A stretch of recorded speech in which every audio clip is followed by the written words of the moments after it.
A gente vai conversar agora sobre uma substância orgânica do grupo dos hidrocarbonetos e de cadeia ramificada. Eu estou falando do metilbutano. Nós temos aqui um carbono, um dos carbonos, ligados a 3 átomos de carbono. O carbono terciário. Quando eu tenho um carbono terciário, isso me leva a uma cadeia ramificada. Então, o fato de eu ter uma cadeia ramificada está diretamente ligado ao fato de eu ter um carbono terciário. Busque na cadeia orgânica se você possui um carbono terciário ou quaternário, que seria ligado a 4 carbonos. Se isso ocorrer, você estará lidando com uma cadeia ramificada. Neste caso, essa cadeia possui uma ramificação, veja, no segundo carbono da cadeia principal. Se não houvesse essa ramificação, teríamos uma substância de cadeia normal, não ramificada, e que eu chamaria de butano. Mas eu não tenho aqui butano. Eu tenho aqui, no exemplo de hoje, um grupo metil. Sim, metil. Sempre bom lembrar, as ramificações têm o nome terminando com il. Você vai dizer para mim, olha só, é o radical metil. Não. Ele seria o radical metil se ele estivesse solto por aí, desesperado para se ligar em outras moléculas. Ele seria, então, chamado de radical. Nessa situação, temos um radical. Radical, na química, é um termo que só deve ser usado para os famosos radicais livres, que são estruturas que têm ausência de elétron e estão desesperados atrás de elétrons. E como eles querem resgatar elétrons, ou melhor dizendo, como eles querem muito elétrons, eles vão arrancar elétrons de outras estruturas. Então, eles vão fazer que outras estruturas deem elétrons, forneçam elétrons, percam elétrons, que é o que chamamos de oxidação.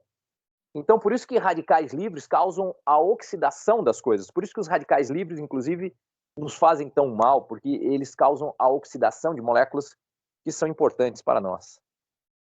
Mas não temos como fugir disso. Isso.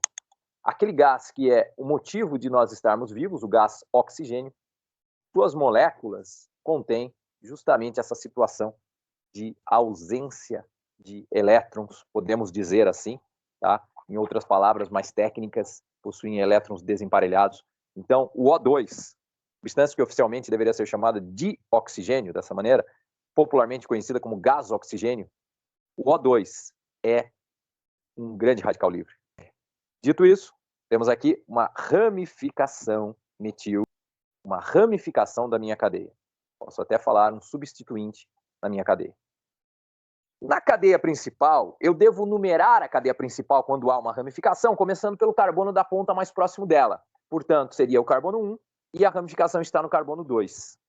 Temos aqui uma cadeia aberta, saturada, pois só há ligações simples entre carbonos, ramificada, homogênea, porque entre carbonos não há ninguém diferente de carbono, pois para ser heterogênea uma cadeia, o átomo diferente, o heteroátomo, tem que estar num meio de 2 carbonos. Muito bem, então vamos finalizar esta aula dando definitivamente o nome desta substância que foi o nosso alvo hoje. Essa substância possui, no carbono 2, a ramificação metil, portanto chamamos de metil, e sua cadeia principal tem 4 carbonos, por isso, na cadeia principal, iniciamos o nome dela com o prefixo but, que chamamos de but-an-o. Esse hidrocarboneto de cadeia saturada, e portanto, um exemplo de alcano, não é mesmo? Uma cadeia saturada e aberta, hidrocarbonetos, eles são subdivididos. Temos os alcenos, os alcinos, os cicloalcanos, etc.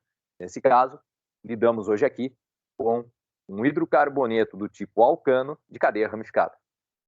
Que tipo de reação esse cara pode sofrer? As reações típicas dos alcanos, reações de substituição. Então vamos ver aqui o ataque de um dos reagentes mais típicos que fazem reações de substituição, que é o cloro. Se o cloro que é formado por moléculas com 2 átomos de cloro, atacar essa estrutura, você tem que se lembrar do seguinte: nos ataques, nas reações de substituição, existe uma preferência de ataque. Carbonos terciários são atacados preferencialmente aos secundários, que são atacados preferencialmente aos primários. Como aqui nós temos a presença de um carbono terciário, aqui será o principal ponto de ataque. Então, quando ocorre uma reação de substituição, há um produto principal e todos os outros ataques possíveis também ocorrerão. E serão produzidos outros produtos em quantidades menores. Mas aqui, o produto principal seria o ataque neste segundo carbono, que é o carbono terciário da estrutura. Terciário porque está ligado a 3 átomos de carbono. A estrutura do Cl2 também vai se romper. Um dos cloros vai se ligar ao hidrogênio, formando HCl. Veja que ácidos não oxigenados são um grande subproduto nas reações de substituição. E a indústria utiliza muito isso na hora de fazer a planilha de custos, quando lida com produtos que vêm de reações de substituição. Tá? Então é um subproduto muito importante, você sabe, é muito utilizado nos laboratórios e também muito utilizado na indústria química, o HCl. O outro cloro entra na estrutura. Veja a estrutura que foi formada. A estrutura que foi formada aqui, ela contém um átomo de cloro no meio de carbonos e hidrogênios. Quando você tem um halogênio no meio de carbonos e hidrogênios, você chama isso de um aleto orgânico se o átomo de halogênio da família 7A, certo? Que nesse caso é o cloro, esse átomo de halogênio ele está ligado a um carbono saturado e a um carbono que está ligado a outros átomos de carbono ou a hidrogênios, porque há outras situações também onde aparecem halogênios e você estará numa outra função química. Então, calma aí, não é sempre que tem um halogênio na cadeia que é de cara um aleto orgânico. Há outras funções orgânicas que contêm átomos de halogênios. Então, aqui nós temos uma cadeia que é ramificada de um aleto orgânico, não é uma cadeia heterogênea, porque o átomo diferente, ele não está entre 2 carbonos, e vamos dar um nome para ela. A cadeia principal, ela tem que conter o grupo funcional. O que é grupo funcional? Aquilo que indica a função química. Nós temos um aleto orgânico. Quem indica a função química num aleto orgânico? O halogênio. Então, a cadeia principal tem que conter o carbono que está ligado ao halogênio. Este carbono que eu estou indicando aqui. Essa cadeia principal, ela tem 4 carbonos. Viu aí? 4 carbonos, 4 átomos de carbono. Essa cadeia principal, um dos átomos de carbono é o que está ligado ao cloro e também está ligado à ramificação metil. Então, na hora de numerar essa cadeia principal, você tem que ficar atento a 2 coisas. Primeiro, começar pela ponta mais próxima do grupo funcional, isso é primeiro. Segundo, você tem que dar o menor número possível para a ramificação.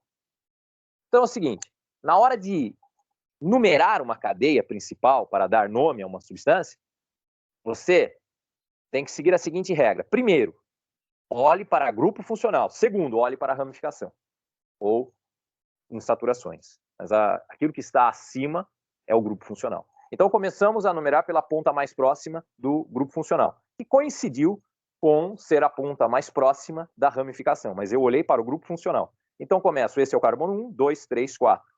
Então nós temos o 2-cloro, só que nesse mesmo carbono 2 eu tenho a ramificação metil, então eu digo 2-cloro, 2-metil, e depois o nome da cadeia principal, que é 4 carbonos but, só tem ligação simples an. Aletos orgânicos também terminam com a letra O. Então, repetindo, 2-cloro, traço 2-metil, traço butano. Eu coloquei na ordem 2-cloro, depois 2-metil. Porque a ordem a ser seguida é a ordem alfabética. Falamos aqui hoje sobre um hidrocarboneto de cadeia ramificada, da classe dos alcanos, e também sobre um aleto orgânico de cadeia ramificada. Continuamos juntos aqui no canal. Até a próxima aula.